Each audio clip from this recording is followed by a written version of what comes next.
और इधर केंद्र सरकार ने आज एक बड़ी घोषणा कर दी है। पीवी नरसिम्हा राव जो कि पूर्व प्रधानमंत्री चौधरी चरण सिंह और एमएस स्वामीनाथन को भारत रत्न देने का ऐलान आज एक साथ कर दिया है। प्रधानमंत्री नरेंद्र मोदी ने तीनों शख्सियतों को देश के सर्वोच्च नागरिक सम्मान से नवाजने की जानकारी सोशल मीडिया पर उनकी तस्वीरों के साथ साझा की। चौधरी चरण सिंह देश के 5वें और नरसिम्हा राव देश के 9वें प्रधानमंत्री रहे। वहीं स्वामीनाथन को हरित क्रांति का जनक माना जाता है। 2014 में सत्ता संभालने के बाद से प्रधानमंत्री नरेंद्र मोदी के नेतृत्व वाली सरकार द्वारा ये 10वां भारत रत्न प्रदान किया है। इस वर्ष 5 भारत रत्नों की घोषणा अब तक हो चुकी है।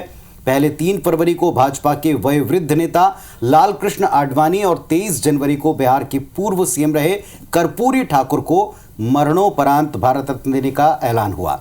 इस तरह इस वर्ष 5 हस्तियां हैं जिनको सम्मान का ऐलान हो चुका है। आज की 3 हस्तियों को मिलाकर इस सम्मान को हासिल करने वालों में अब तक कुल 53 लोग इस फहरिस्त में आ गए हैं जिन्हें देश का सर्वोच्च नागरिक सम्मान प्रदान किया गया है। तो चौधरी चरण सिंह को भारत रत्न प्रदान किया जाएगा। चौधरी चरण सिंह एक प्रखर किसान नेता के तौर पर सबसे पहली देश में अपनी छवि रखते हैं।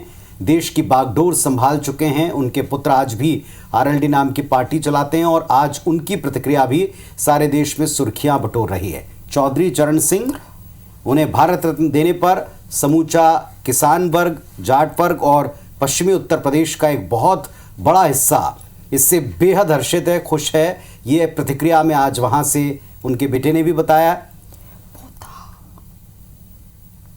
परिवार पोते ने भी उनकी ये प्रतिक्रिया व्यक्त की है। दूसरी बात, नरसिम्हा राव को भारत रत्न देकर उत्तर और दक्षिण की राजनीति को लेकर जो तमाम बहस छिड़ी हुई हैं उस पर भी एक तरह से विराम लगाने का प्रयास हुआ है। तो भारत में 3 और भारत रत्न की घोषणा इस वर्ष सरकार ने कर दी है। तो बीते अगर 1 से 1.5 माह आप देखें तो 5 हस्तियों को भारत रत्न प्रदान किया जाएगा।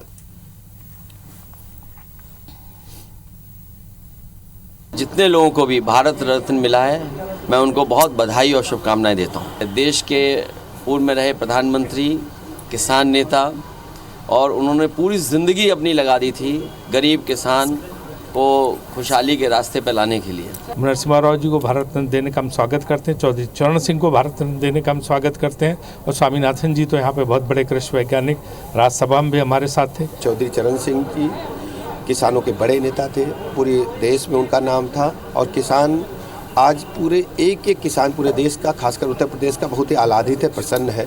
इनको तो पहले ही नवाजा जाना चाहिए था, लेकिन इसका संज्ञान पहली बार यदि किसी गवर्नमेंट ने लिया है तो मोदी जी के नेतृत्व की हमारी गवर्नमेंट ने लिया।